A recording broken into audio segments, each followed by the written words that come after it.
Hello and welcome to Intune for MSPs Meetup number 6. I'm Andy Rosted, your host, and today I'm very excited to present to you more of what we love to bring to you, which is MSP focused learning and knowledge from Microsoft MVP who understands what it is to be at an MSP. I want to show you that we are coming to you on all these great platforms. Tech Community Live is a great place to watch this stream, catch it on delay, and also to add your questions. We're going to have a great opportunity for Q&A and get your input on our topic today. We have been having these calls every month. I want to let you know, whether you're watching live or on delay, that we're going to take a couple months off, but don't worry, we've got good news about how to keep the momentum going. And I want to remind you that this call is all about meeting your needs. What do you want to hear from Microsoft? You can let us know by taking this survey. Pull out your device. I'm going to show this again at the end. If you're not able to scan this code, or go to this aka.ms/Intune MSP survey. Responding to that, there's some free response questions at the end to let us know what topics are important to you. The mission of this call, as always, we want to understand the needs of managed service providers, MSPs, and respond with useful and relevant resources. To that end, I want to introduce Lior Bella, who is here today and has a great view of the Microsoft perspective on the Intune for MSPs motion and what's coming next. Help me welcome Lior. Hey, Lior. Thanks for being here. Hello and welcome. Last minute changes with my computer. I live from my cell phone. I feel like a news reporter right now, directly from my office. I just want to say hello to everyone. Really excited to have you guys here again. I think this is our last session before the summer break. Unbelievable things has been happening recently. I'm glad to share that the Intune for MSP is doing extremely well. We have so many MSPs, we have so many partners of us reaching out and expressing the gratitude that we are putting a lot more emphasis into the MSP space.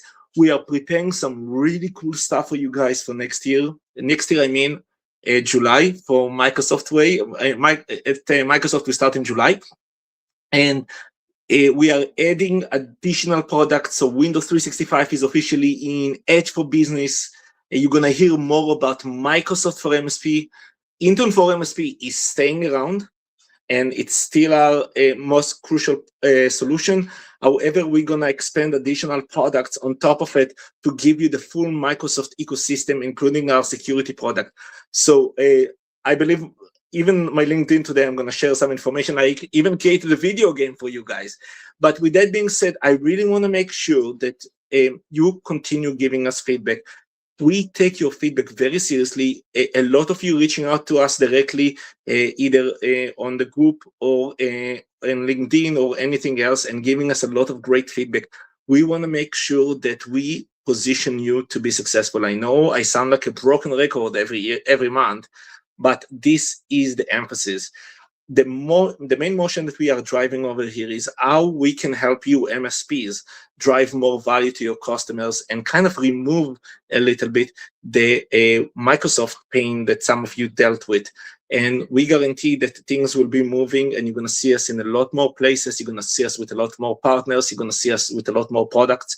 So if you have any top products that you would like to add to the Microsoft for MSP and Intune for MSP, let us know in the chat, and let us know kind of where do you want to put more emphasis. Edge for Business, Entra, Defender, anything else that you would like to see, Microsoft 365 Copilot.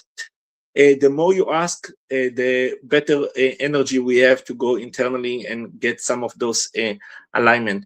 With that being said, like I said, we're going to share a lot more updates in the coming months. But if you have any feedback, let us know. But today is such an important session around macOS management. We do know that a lot of customers are leveraging it. And when we decided to bring a great guest speaker, we said, let's bring the best one that we can bring around this one. And Ugur will be here today to talk about that. So with that being said, I don't want to take time from the Ugur time. So thank you all for joining, and I look forward to hear from you all. Thanks, Lior. And well, you're going to hear from here, Microsoft MVP Ugur Koc. He has recently, in the last month, created a video on our YouTube Microsoft 365 channel. I'll throw a link to that on our resource page later. But for now, we're going to hear from Ugur. So I'm going to let Ugur present his slides. He's going to talk to you about macOS management with Intune, a capability we've really invested in. Thanks for being here, Ugur, and take it away. Yeah, perfect. Thank you. This was the most awesome introduction, Leo and Andy. Thank you very much.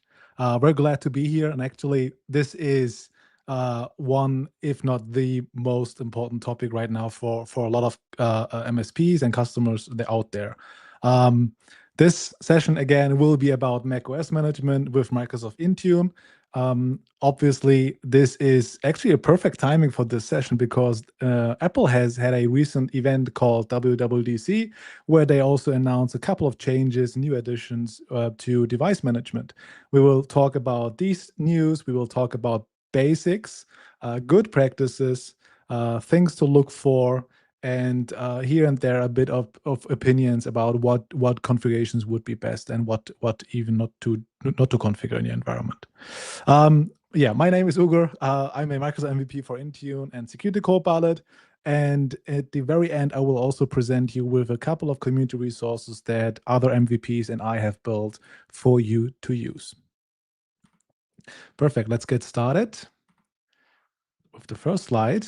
This is something that I just prepared for a couple of minutes ago, actually, is a couple of things that Apple announced that I think are most relevant for us Intune administrators. Now, platform single sign-on, I think, is the configuration to go for in every environment. If you use macOS device in your environment, please use platform single sign-on. It's the best user experience and the most secure way of signing in. Now, what Apple announced is support for Touch ID.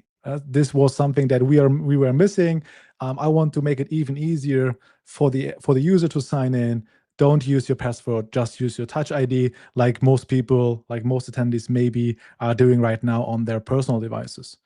Besides that, on the top right, we have new changes upcoming for Apple Intelligence. Of course, we heard a lot of things happening with Apple Siri. Siri gets smarter. The MDM that manages Siri has also to be way smarter, and we have to be able to configure it even more, even better. So expect their changes as well. Content caching is coming for macOS devices. If you have a large fleet, even for smaller fleets of devices, it's relevant. This one helps you basically to cache the software updates, OS updates on Apple devices, and then you don't have to, not all devices have to download the OS versions or software updates from the internet. They can just peer it from other macOS device in your environment. And then this is also something very, very nice, is we get real-time status reporting. Of course, this depends on how Intune builds into their platform, but these announcements are definitely really exciting for us. Something that some attendees might have already seen, the DDM, Declarative Device Management, is the most important topic for us. We will dive deeper in the upcoming slides. Let's go to the next slide. All right, so, but I mean, all of these new things coming up, it's as exciting as it seems to most of us. We still have to configure the foundations, Apple Business Manager. We have to decide on which enrollment we use. We have to check which configurations we can configure. Obviously, configurations and best practices. I say best practices, but honestly, it's my own best practices. I would just generally say it's good practice to configure some of them. And then obviously at the very end, a deep dive into what's new and a DDM focus. Perfect. We have been seeing a lot of, on LinkedIn, on Reddit, a lot of feedback regarding macOS support in Intune, where yeah, I tried macOS last year and it didn't work well. I just gave up on it. That's basically something that you should not do. You should try it again, because there have been a lot of really good progress made by the Intune Microsoft Intune team. We have a lot of new features now since the last couple of months, including zero touch parity with what you already might know from iOS. Platform single sign-on is now integrated into Setup Assistant. The user flow is very, very easy. Registering a device in Apple Business Manager, handing out the device to the user just follows step by step, signs in with the Entra ID account, and then just gets on the desktop. It's super easy. And then on the next topic, there's an architecture shift. We are moving away from legacy MDM commands to declarative device management commands. And even though we will mention this in a bit more detail later on, the most important changes here are that these declarative device managements are basically, you configure a state, a desired state for your devices, for your fleet, and the macOS has to handle the configurations themselves. This can involve, at what time do I download a OS update? Did any policies change? These can be reverted with these declarative device management, fully automated. And obviously, MSP momentum. Microsoft launched the Intune for MSPs program and validated the multi-tenant partners. Honestly, I would say that if you have tried out macOS management of Intune in the past couple months or years, please give it a try again. At least do a pure proof of concept. It has evolved so much. There's a lot of nice features. It's very easy to set up. There's a lot of community resources out there. Even Microsoft PMs have released, for example, Intune My Mac, which makes it very easy to have your first configurations in Intune deployed. Now, before we start with anything else, we have to start with the fundamentals. Now, the foundation of macOS management in Intune is obviously Apple Business Manager. Apple Business Manager is, or Apple Business, honestly, what's called now, is a bit of a bigger topic, honestly, because Apple Business doesn't only handle the registration of your macOS devices. Imagine you have Windows devices registered in your in Microsoft Intune Autopilot. The same thing also applies for macOS devices in Apple Business Manager, right? So what we always do is we configure Apple Business Manager once. We connect it to our Intune tenant with the Apple MDM push certificate. This way, the devices that have been registered into the Apple Business Manager will be synchronized to Microsoft Intune, so that Microsoft Intune will know of all the devices.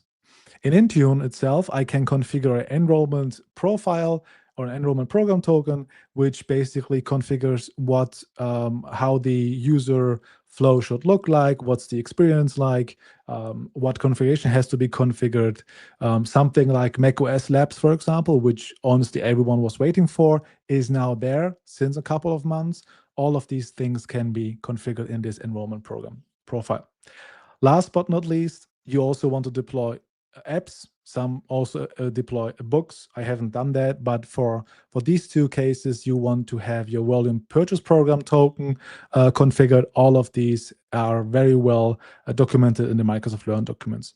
If you have your push certificate and your enrollment program token set and your VPP token set, you are basically free to start. Nothing will block you, and you can just go ahead and then deploy your first macOS device. Enrollment profiles is the first way to configure the user experience. In this, you can configure the way that the user signs in. You can, if you have ever deployed a macOS device, you might know that there are a lot of steps involved into setting a macOS for the first deployment. Like if you have a setup assistant, you will see different options like screen time, time zones, etc. All of these things can be pre-configured. So this way, the user first of all can't change settings because you don't want him to change settings. On the other way, it just makes it way faster if the user just can skip these setup assistant panes, right? Most people, for example, since Apple Intelligence has been released and is out there and can be configured with Intune, we always also just display these functionalities so people can decide on their own if they want to enable or disable certain features in Apple Intelligence. Now, inside Setup Assistant, before the user arrives or gets on the desktop, the await final configuration helps us with a very important thing, which is every configuration that you assign to that user or device will be applied before the user can access the screen. This the configuration called await final configuration is part of a setting inside enrollment profile. You can set it there. I really recommend you to enable that. So things like file vault will be enabled, certain configuration policies, even certificates for your Wi-Fi will then be deployed before the user even gets to the desktop. There's one point here. Certain applications will be installed depending on your deployment method. For example, I like to use open source tooling like Octory or other toolings where you can basically deploy apps as scripts. So these apps will be downloaded like the company portal from the official Microsoft sources. You can all install that before the user even gets to the desktop. One important caveat here: the platform single sign-on requires the company portal to be installed. So there's a nice documentation on Microsoft Learn where you can just read it up to how to deploy company portal during the setup assistant. So that's also definitely important. All right, next up, talking about platform single sign-on. Platform single sign-on had a lot of progress in the last, I would say, couple of months, maybe up to a year. Platform single sign-on user flow has changed a lot in that way that if you configure the platform single sign-on independently from if you configure it as a password sync option or as a secure enclave option, the user would always get a prompt on the top right of the screen, which the user could dismiss and it would just reappear, and the user flow itself wasn't that good, honestly. And it also wasn't really user-friendly in that way that the user wanted to basically click on it, right? Platform single sign-on itself really protects the sign-in token for the Microsoft account. So security-wise, the platform single sign-on is a must-have configuration. Now, what happened in the last weeks is the Intune team has really integrated the Enter ID sign-in experience into the setup assistant. So if the user rolls out a new MacBook, the device will ask for the Microsoft account. Signing in with the Microsoft account will also configure the platform single sign-on fully automated.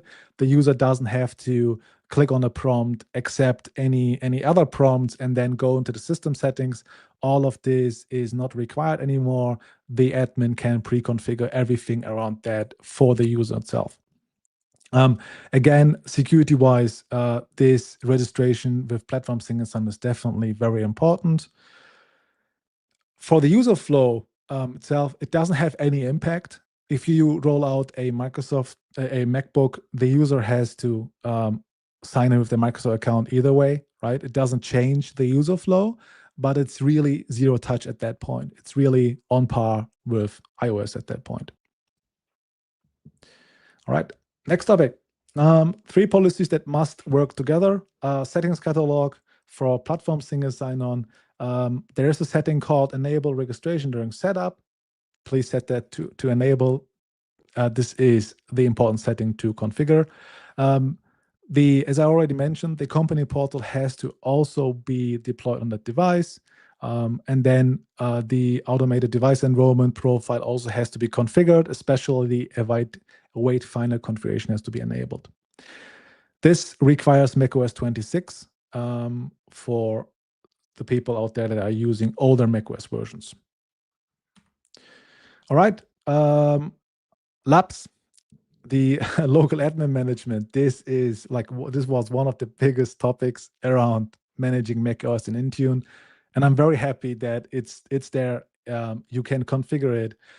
The labs experience is part of the enrollment profile, so you have to configure it as part of the enrollment profile. If you already have devices out there that have been already deployed, the local admin management only functions or is only useful if you really redeploy that device as well. For newer devices, it's not a problem, but you have to, for certain existing device, you have to redeploy it. You can configure the passwords. You can sorry, not the password. You can configure the username of that labs account, obviously, like a serial number or admin. All of these can be changed. The user itself, when the user gets to the desktop and signs in, is a standard user by default. This is the most secure way. That's something we already know from the Windows experience. So having a labs account really helps if you want to, if you're in a troubleshooting session or have to install certain apps, or the user requests certain apps that you have to install as a Intune admin on that device. That helps a lot. Then the rotation is also built in now, means we can rotate the password. We can also rotate the password on demand or automatically, which really is very useful. Most importantly, this is especially true for bigger environments.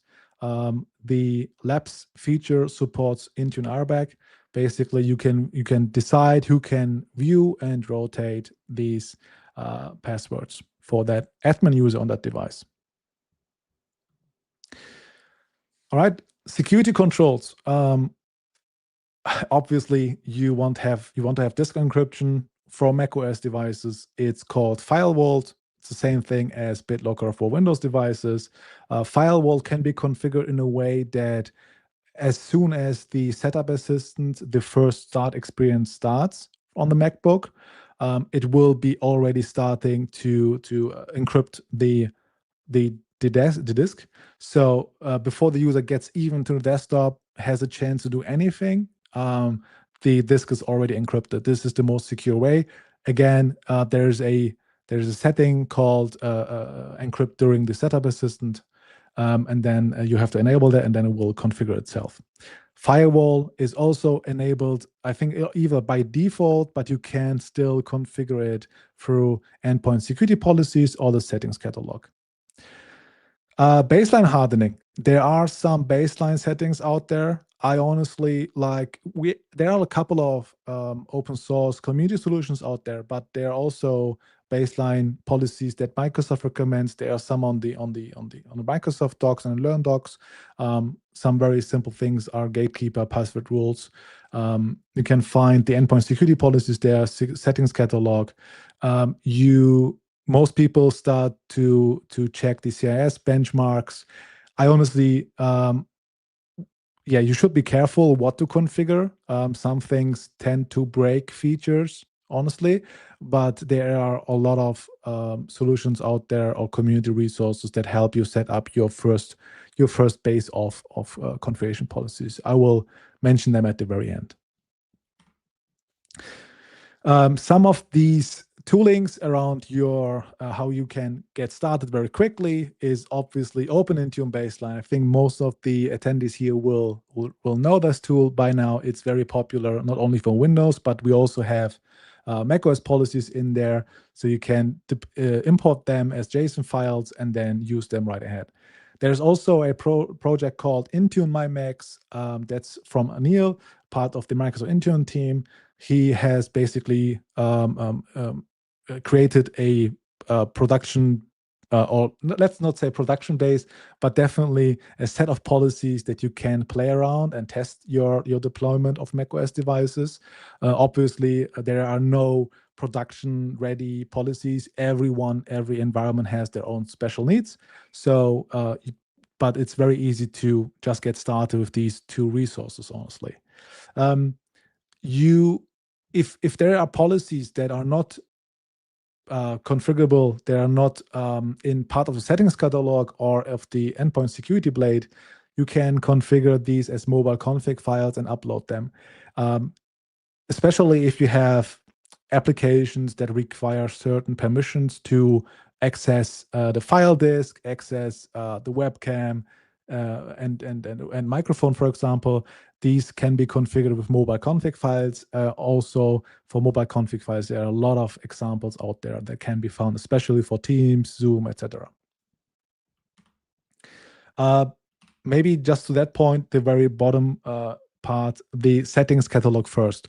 When I configure any policy in Intune, anything, either I was very surprised that when I was already going ahead and built a mobile config profile for Apple Intelligence policies, but the team already has them available as settings catalog policies. So just a reminder, please, before you build your own policies, go into the settings catalog in Intune, and most of the time you will be able to find these policies already there. Just try to use as much as possible that's also already natively available for you. That just lowers the maintenance of these policies because things tend to change very quickly. All right, applications, also very important. Obviously, you have the macOS App Store for applications, but honestly, they are not every application is available in the macOS App Store. But you can connect your Apple Business account with the volume purchase program token connected to Intune, and then if you buy something like an app, I say buy because it in the Apple Business portal, when you look up an app, it says you have to buy a license. Technically, you don't buy anything because you don't pay for free apps, but it's still, you have to gather the licensing. And then the app will be available for your macOS devices. You will see the app synchronized with your Intune tenant. And if you are in the Intune tenant in the apps option, you will see these macOS apps there as well. Very handy, very cool feature. Some of the very most important apps in your environment, I bet, are already in this macOS App Store available. Now, honestly, there are dozens of apps that are not supported in the macOS apps for some good reasons. Some of them are very specific apps for your industry, but also they are apps that are open source available on GitHub, and they don't even want to list them in macOS App Store, which is a fully valid reason. Intune supports all of these use cases, which is very nice. There's an option for managed PKGs that if a vendor offers a PKG as a download option, you can download that PKG, upload it to Intune, and make that available for your devices, either having them as a available option, which means if the user opens up the company portal on that device, he or she will see that app in that self-service portal, I would say, and can install the app from there on their own choice. And then there's obviously also native DMG files and unmanaged PKG files. The cool part is if you are a developer or you're developing in-house applications, some people might know the struggle with Apple developer IDs and the signing of the executables. It's honestly very secure, and I shouldn't say anything negatively about it. But if you just start, it looks like a blocker to you, but it's honestly the most secure way. The cool thing about the Intune Sidecar engine on the macOS device is it handles the not the signing itself, but it handles the installation for you, and the macOS device thinks that the PKG is signed on your behalf. There are also a lot of built-in Microsoft apps, excuse me, in Intune itself. So I honestly like to use as much as possible if the app is natively available in Intune. This also helps a lot with keeping it current with the Microsoft Auto Update app. So I always have the Microsoft 365 apps assigned to my users. I have Microsoft Edge assigned to my users. And then I have a policy with Microsoft Auto Update, which handles the automation workflow, right? I can set the channels, I can set the referrals, I can set a lot of things, and all of this is fully automated. I configure it once, I can basically just forget about it, and it will handle everything for me, fully automated. And then the next gap The next topic is third-party patching. There are solutions out there. I won't mention any providers, any vendors, obviously, but also there are a couple of open source solutions out there that will help you to keep your Chrome, Zoom, and already all the other applications automatically patched and packaged for you. All right, let's go to the next one.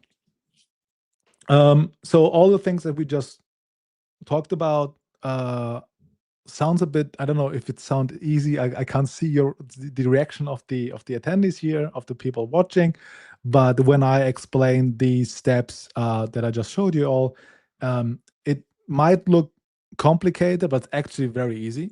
Most of these things are very well documented by Microsoft on the Learn documents. There are a lot of community resources by MVPs and by non-MVPs. Most of it is open source.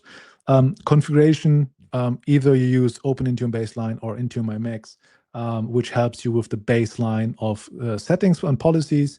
I always recommend trying out these policies on a test device, and then also configure your compliance policies. You don't want to have compliance policies that don't work. And then you also want to enforce condition access policies. This is something that your security team definitely will ask you around, just to protect the access to Outlook, Teams, to make that only available to compliant devices. So there's a lot of things here that's moving, honestly, but if you have this set for once, normally you don't touch the compliance policies again, hopefully. If you have in compliance policies configured a OS version that device have to match, that's the only thing that you might want to change maybe once a year. But honestly, most companies will not change that at any point. Condition access policy is also something that nobody really touches after fully testing it and verifying that it works. The very bottom part is mentioning platform single sign-on. If anything, I tell you today what's important, please just remember configuring platform single sign-on. It's the most secure way of protecting your identities on that device. It's the most secure way of authenticating to Microsoft services. With the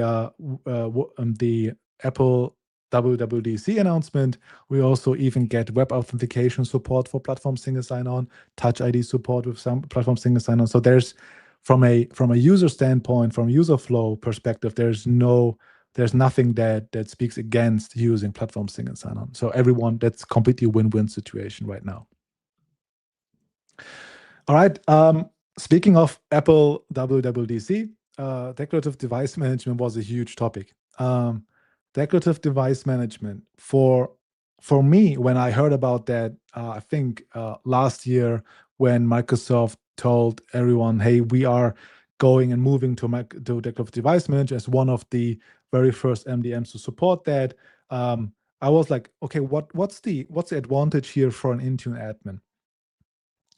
And when the time passed, I really understood that at some point, because if you have a larger environment with a lot macOS devices or your customers, you really want to configure these policies once and then have that macOS device handle these configurations themselves.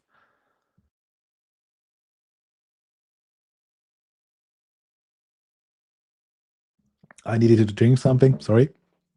The declarative device management helps you to configure a desired state. And desired state is, imagine a baseline of configurations. You have your firewall policy, you have your even applications are being part of the declarative device management. The reporting stuff that you can configure, platform single sign, obviously, certificates, certain settings on your device, like access to webcam and microphone, all of these things, you want to make sure that the macOS devices themselves make sure that the configuration is being respected and also active on that device. On the other thing is that reporting is faster that way, because Intune doesn't have to ask the macOS device all the time what changed, right? I mean, if you configure it once, you want macOS devices to apply these changes. So what macOS does with this DDM is it reports back any changes made to that configuration profile, and then Intune will show you, hey, there has been change, there's a conflict, or settings do not match what you configured. So this is the way to go. This is the desired state. Apple announced the complete switch from they're called now legacy MDM to these DDM policies, which definitely makes sense. We get reporting in near real time, I would say, and overall the settings. I'm now even more confident that settings have been configured completely correctly.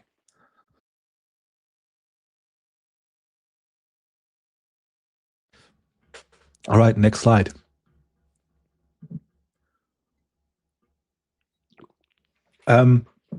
Also, one thing that's very important is software updates. On software updates, you could be able to connect to. For a long time, you had multiple ways to configure software updates for your macOS fleet. We had these legacy MDM profile settings, and we also had these DDM settings. Now, what happens in the background is everything moves to software updates for DDM policies.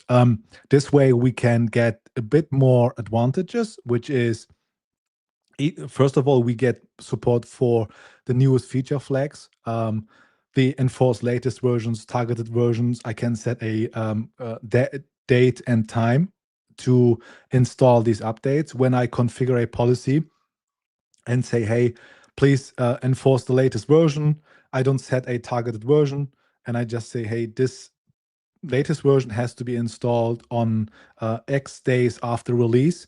I don't want to check the installation every time. I just want to make sure that it works with a single setting. This is the way to go. That way the device can decide in its own way when to defer a update, right? You don't want to do a OS update during a Teams call or when you work on a very important Word document or PowerPoint.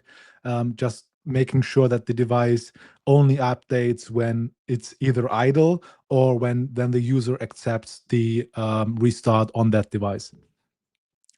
This handles notification, download, preparation, and installation for you. It's way better user experience, honestly, because it's not only completely automated, but it also helps the user to decide themselves when to install it. If you set a target deadline, like let's say 10 days after the official release of a certain version, it will be force installed 10 days after. So the user will get notifications days before, and then it will go down to hours and then to minutes until it really force installs the newest update on that device. DDM, again, I like it because it also gives me the option to get real-time data from that device. All right, next topic.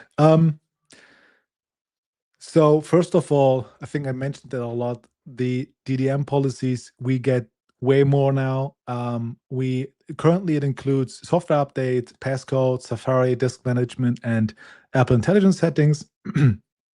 But Apple has now announced more support for new features, so expect that the surface will grow and that we will get more DDM supported policies. Next thing, which is also fairly new, is the recovery lock. You can configure you can set and rotate a recovery password for your managed macOS devices. That way, the user can't access and reinstall their macOS devices and doing funny stuff with it. Intel, it's kind of over for Intel devices, honestly. Not sure if Apple even sells Intel devices anymore. I just see these silicon chips, the M1 to M5. I think it's the newest one. macOS 26 was the final release for Intel Macs. I don't expect DDM policies to be supported on anything that's lower than macOS 26. I think that's also officially documented that way. If you have these Intel Macs and you want to have a device lifecycle, I think you should think about buying one of the Macs with the silicon chips, just to make sure that it still is being supported in the upcoming months and years. We will get more. So in Intune, we have this resource explorer, which you can configure. It will collect more application inventories, but besides that, it also has access to more device details. Just helps you with troubleshooting and seeing what issues occurred on your devices to fix them very quickly. Next slide. Perfect. A couple of things to do this quarter. And honestly, if you're watching this and have colleagues on your side, again, starting is fairly quickly and very easy. Most, if not all, have already connected their Apple business with Intune, and the reason is very simple. I think most environments already have iPhones and iPads around, so that would also require you to connect the Apple business to your Intune. If you haven't done that yet, it's very simple. Microsoft Learn documents have that all step-by-step laid out. Just connect your Apple Business Manager, and your VPP token for the apps. Please use Platform sign-on. Enable it with during setup assistant, and obviously, let's use labs so we don't have admin users on our devices. Baseline configurations are available out there, fully open source. It makes it even easier to get started. Firewall app deployments are easier than they sound. It's one-time configurations. App deployments, again, use as much as possible what's available natively. Microsoft apps, for example, and the Edge app. Compliance policies is honestly one of the most dangerous settings out there for macOS devices, but that's also doable. Everyone does compliance policies for macOS devices, but you still have to pilot them and then document them very well. Also, a combination of condition access, I think the baseline for secure environments. I think the very last thing, I wouldn't do that this quarter, but wait for guidance here. I think there will be more information coming up for how to migrate from legacy MDM to DDM. I don't expect anything to break when Microsoft changes the settings profiles in the background, but I will still wait. These things still work, by the way. Like just because it's called legacy MDM, it doesn't mean that it will not work. It's still there. It still will apply the policies on your device. We will just have to wait until official guidance to where DDM goes with Intune. And obviously, I think we have to handle Intel Macs a bit different for the couple of months coming up. All right, so I think I'm already at the end, but I want to show my Safari for you all. Let me switch to this one. Oh, perfect. So as I already mentioned, there are a lot of resources out there. One of these resources, and that's actually fairly popular, is called intunemacadmins.com. This is a collection of, I will call it good practice. Again, everyone has their own best practice, but this is a collection of good practices. I think I just checked, we have about 16 contributors to this documentation. Scrolling down, you will see a couple of important topics here, but all in all, if you click on this button called Read the Documentation, you will find this Gitbook page. And on the left side, we have this guide called Complete Guide macOS Deployment. And it's really handy because it describes everything here, and it includes all the screenshots that are relevant. I know that I, for example, love the screenshots more than I love the long text here, honestly, because it's easier to follow up. But it's very handy in that you can also just follow it and then configure, for example, firewall during the setup assistant, right? So please make sure that you check the intunemacadmins.com website. This is not the replication of the Microsoft Learn documents. I love the Microsoft Learn documents. but this one is a bit more opinionated MVP feedback and non-MVPs that have made experiences with certain settings that they just wanted to document, and this is their open platform to document these settings. Next thing, if you want to just check how applications could be handled, like third-party applications. I'm not talking about the applications that are natively available. There is a, it's actually my open source tool. It's called intunebrew.com. It's completely free, by the way. You can just use it. It has a very large set of applications here. I think about 1,265, as it seems. You can use it as part of Apple Business or as a or upload it to your Intune directly. Yeah, I think it's very handy, very easy. Just gives you a very easy way to get started. All right. Awesome. Ugur, thank you so much. This I know this has been a really impactful presentation because we have lots of questions. So I want to get right to them. First one, we're talking about apps. Now, the first question we had was, hey, there are a lot of pre-installed apps. macOS basic apps. I think we're talking about like the garage bands of the world. And the question is, how do we keep these from running in a professional environment, in a commercial environment? When you're managing these with Intune, how do you yeah, apps from going? This is the question. Yeah, this is a very important question, honestly. So first and foremost, there's when I tried uninstalling these certain standard pre-installed apps, it broke things on my macOS device that I didn't know would have been any impact on, honestly. I haven't tested it out in the last couple of weeks. I would have to try it out again, but there's no easy way to get rid of them. There are ways to hide these standard macOS apps, like from the user themselves. You can hide them from the spotlight, and but if they want to find it, they will be able to find GarageBand, for example, right? But uninstalling it, I wasn't really successful, and I'm not sure if there's official guidance by Apple or Intune about that topic. But I know it's a very important topic. I just chose to hide it from the user, honestly. What about Santa for blocking the execution? Does that have the same negative consequences as trying to uninstall? No. So Santa is Santa is actually good tooling around that. That's right. Good feedback.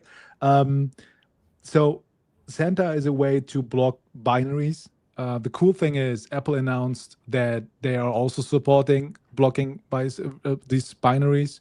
It will come up when Golden Gate will go GA in around September, October-ish. The Santa doesn't have any negative impact on blocking the executables. It's more about if you will get trouble or issues if you uninstall these applications, because they are uninstalling or changing things on the system side. Not sure if that's they're woven into the fabric. Yeah. Understood. Cool. Another one. We had a question. So one aspect of platform single sign-on that is not equivalent on the Mac side are authorization groups. So what would you tell an admin who misses or is looking for the same kind of functionality as authorization groups? That, we're talking about authentication with platform single sign-on, but this question is about what is the user authorized to do at sign-on, and there's a Windows equivalent that isn't quite there exactly one for one with Mac OS. What do you say to those admins that are trying to get that functionality? Not sure, honestly. I don't have an answer to that, honestly. I had to research this. Cool. Well, as with all the questions that we got, we're going to research and get the best answers we can. And I appreciate your humility and not willing to offer. I don't want to lie. Yeah, I have to research. Yeah. Part of, I think, the overall approach is there's that Swiss cheese aspect, right? That with the layered functionality between conditional access and privileges, that you can achieve an equivalent, but it isn't as simple as a set and forget sort of authorization group policies. We'll follow up on that.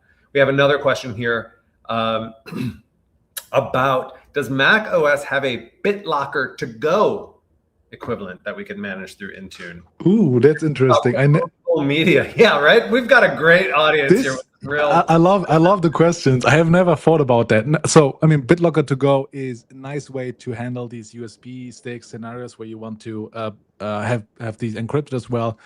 Makes total sense.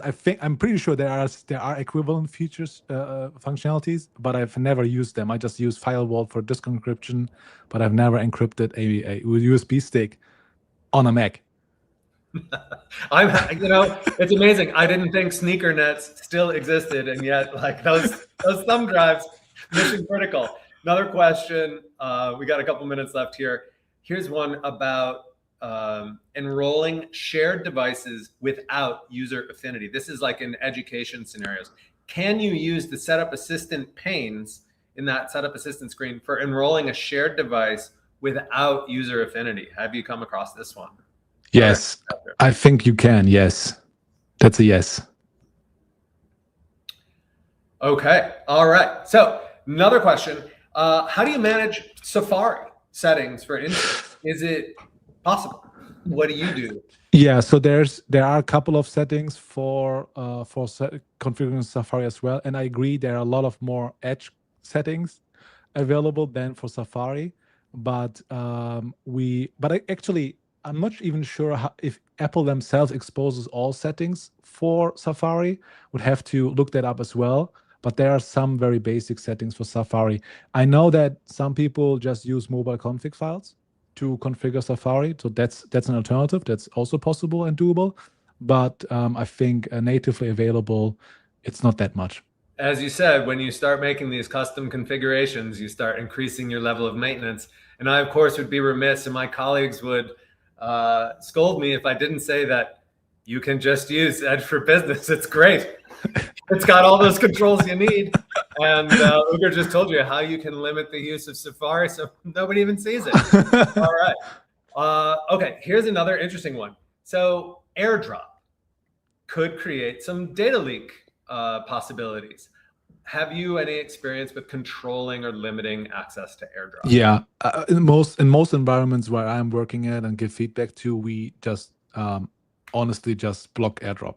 Is that an Intune? Yes, settings catalog? It's a setting that you can configure in Intune. Yes, natively. Love it. Cool. We're setting them up. We're knocking them down. This is a question on the. Are you familiar with the Intune My Mac? Yes. Okay. Cool. So this is very specific to that. Intune My Mac has a company portal install via script. Will this work for automatic device enrollment with Platform SSO, or does it need to be a line of business app? Super niche case. Yes. So the official guidance says, hey, you have to have this app installed. The company portal has to be already existing and installed on that device during the setup assistant. Most people, and I do that as well, is just use the company portal to install it via the script. This is, for me and in the past, the way to go, because we downloaded the executable from the Microsoft official resources, and it was always the latest version. I didn't have to handle any LOP application in Intune themselves. Installing it via the script will also just install it and make it available for platform single sign-on. Yes. Cool. Declarative device management, is that automatic? Does it have to be enabled? No, you don't have to enable it. Some settings already existing in Intune are already using declarative device management. If you go into the settings catalog page, you already see a category called declarative device management. In there, you already see all of the supported policies. You don't have to enable anything. The Intune team already handles this for you. Cool. Would you say, this is like just sort of an opinion question, but what are the main differences in enrollment for a corporate owned versus a BYOD Mac, right? Maybe a contractor is bringing their own device. Maybe you're adding some seasonal design help. Yeah, so from the architectural point, I think security-wise is the most important and impactful thing is the user access or the privileges on that device. For corporate-owned Macs, as I already mentioned, the way to configure the user roles is using labs. You want to have one admin user that password is only available for you, and you have your users as a standard user. That's, I think, the most important difference there between these models. Yeah, so to clarify again, if I'm bringing my own Mac, I'm already the local admin, and that creates that problem of I have too many permissions for a reasonable security-minded IT admin. Last question that we'll cover on air. We will get to all your questions on all the platforms that you left them. I'll take them to SMEs. I'm not just going to fire from the hip. When should an admin use user affinity versus device affinity? So there's no standard answer to that, I guess. What I like to do is I feel, from my own perspective, I feel like user assigning, is that a question for assignment? I think so, honestly. Not sure. Could mean different things. So if it's for user versus device assignment, yeah, exactly. Device assignments, I can answer follow-up as well, honestly. But there are a couple of settings, to make it very short. There are a couple of settings that only can be configured if they're assigned to users and some to devices. But generally speaking, it doesn't make that much of a difference for most of the settings available for macOS device. I can follow up on that question to answer it more.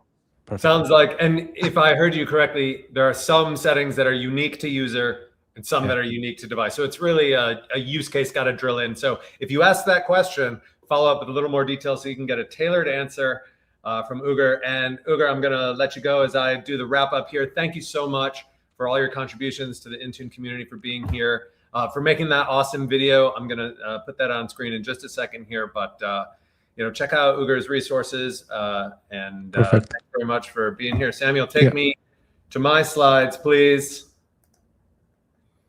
We want to know what events are important to you. Where do you, as an MSP, focus your travel time? Where are you learning the most? Where do you want to see Microsoft? Where do you want to have conversations and learn from Microsoft? We're really curious to know what's important to you so we can show up and have a presence there. How do you let us know? We've got our resource page. I want to draw your attention to the two latest videos. We got Ugur's video is achieving managing your macOS devices. Kenneth von Cirksum just came up with securing macOS devices with conditional access. Both of these are great 1-2 steps for going deeper into macOS. And these videos are designed to watch them on one screen and work in your tenant on the other. Real specific guidance, like Ugur said. The Learn documentation is great, but sometimes when we're in a hurry, we want something really specific. You're going to find these at our resource page, aka.ms/Intune for MSPs.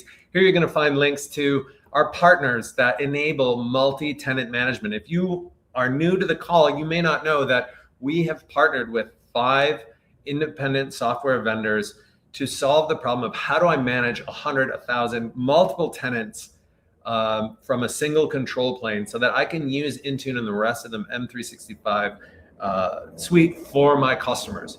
If you're new to this, this is a great starting place. If you're not new, but you just want to see what's up to date, we're going to be starting a regular blog, and we're going to continue updating this Intune for MSPs page with what's new from our partners and in the ecosystem.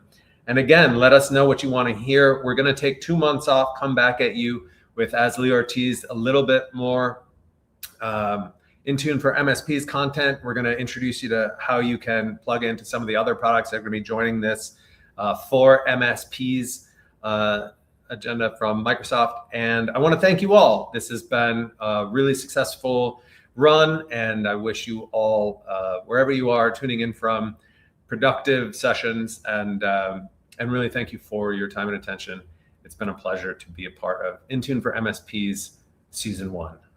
Thanks a lot, and come back and see us in, let's say, September.